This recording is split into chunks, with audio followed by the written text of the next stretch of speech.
ये चाचा काहे ललतनिया के वोट देवे का करा ललतनिया कहा बबुआ सुनावा तनी ललतनिया की सगरो जयकार हा ललतनिया के सरकार बने के हा यही बिहार के पुकार हा।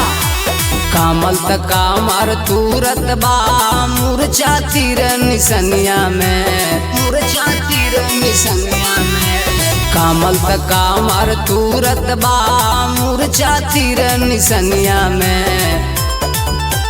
नाया जुआ तेजस्वी हमें वोट दिहाला लटनिया में तेजस्वी बाड़े वोट दिहाला लटनिया में नया जुआ तेजस्वी हमें वोट दिहाला लटनिया में लालटेन छाप जिंदाबाद जिंदाबाद जिंदाबाद तेजस्वी भैया जिंदाबाद जिंदाबाद जिंदाबाद लालू चाचा जिंदाबाद जिंदाबाद जिंदाबाद मगही म्यूजिक रिकॉर्डिंग स्टूडियो गुरारो 17 महीना कैले 17 साल फेल हो यही से विरोधियन राजे नया नया खेल हो नया नया खेल हो 17 महीना कैले 17 साल फेल हो यही से विरोधियन राजे नया नया खेल हो।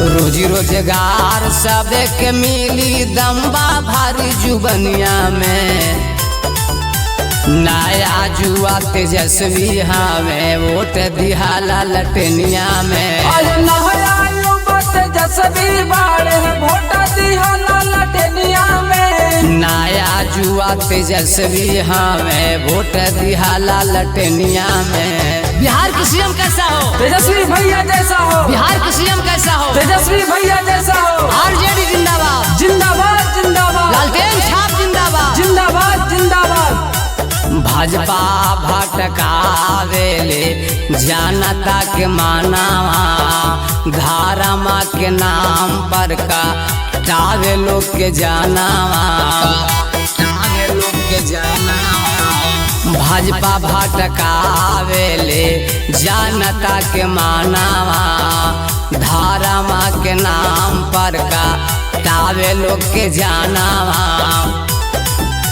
महंगाई बेरोजगारी बढ़त बा हमारे गरीब परेशानिया में नया जुआ तेजस्वी हमें वोट दिहाला लटनिया में तेजस्वी बाड़े वोट दिहाला लटनिया में नया जुआ तेजस्वी हमें वोट दिहाला लटनिया में। लालू चाचा जिंदाबाद जिंदाबाद जिंदाबाद रावड़ी चाची जिंदाबाद जिंदाबाद जिंदाबाद अब की बटन कहाँ दबेगा ललटन छाप जहाँ रहेगा।